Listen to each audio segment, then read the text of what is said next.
Dan is a Spurs fan. Hello, Dan. Hello, boys. How you doing? Yeah, we're good. Very well. How are you? Yeah, well, physically I'm all right. Mentally I'm not. I can't put up much more with this Antonio Conte style of football. My football. Would it matter if you were getting results? I mean, listen, they are getting results. Well, you didn't at the weekend, but well, this is the thing, right? People keep saying, "Oh, you're sitting there third in the league. You've been playing badly and still managing to nick a point or nick a win here and there." But let's face it, Spurs have been so lucky from the start of the season. Southampton, yeah, we beat them 4-1, but they were quite poor. Chelsea, how we managed to get out of there with a point is beyond me. And we played West Ham. They battered us. I think Antonio hit the post late on in the game. We held on there. We held on against Fulham. Man United was a joke during the week. We've got probably four of arguably some of the best attacking players in Europe. Yet we're playing this game where sit back and defend. And in my opinion, if you're going to play that way, sitting back and defending, you should at least be able to defend. And to me, Spurs are totally incapable of defending. Dan, if I'd offered you the opportunity now to let Conte go and you bring in Pochettino, would you do it?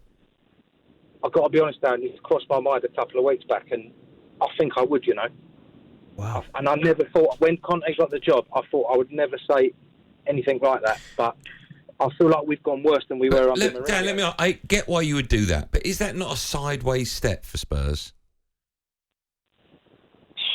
I don't know if it's a sideways step, but at the minute I feel like we're stepping backwards, so I'll take a sideways step. Do you know what I mean? Well, do you think you almost got to take a sideways step or a backward step to go forward? Why would you take a sideways step? Where does that take you? Because Conte's not taking us forward. Well, you must think that's a forward step then. Oh yeah, all right then. Yeah. Yeah. So you do think Pochettino would be a better choice as manager right now? I think if he came back in, we'd start playing attacking football again and start going for teams by the jugular, because we're just not doing it. We're not doing it. Well, like I say, if Spurs haven't done this, right? If you had Richarlison, Son, Kane and Kulusevski on the pitch at the same time, I think that's absolutely terrifying for an opposition team.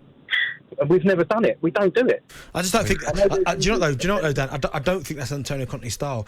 Is to play them attackers. But when I was watching the game at the weekend, I did think, when I looked at the three in midfield of Oliver Skipp, Bissouma, and Bentancur, I did think, where's the creativity coming from? The only way I could see them creating opportunities was if the ball went into Harry Kane, he managed to get turned, and he could feed Son, and obviously that's where their better chances come from. But I always thought if Newcastle go 1-up.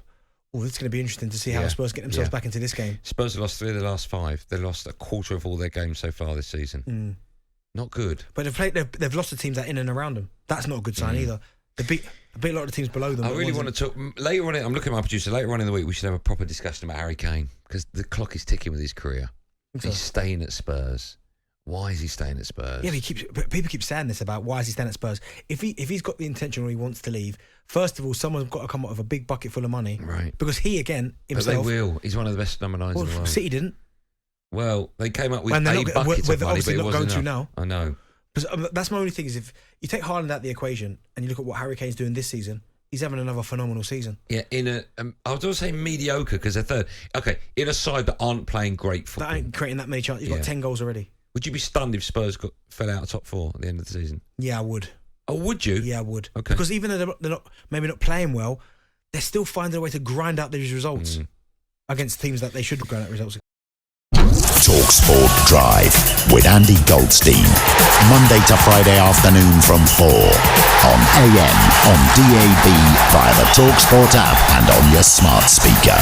talkSPORT.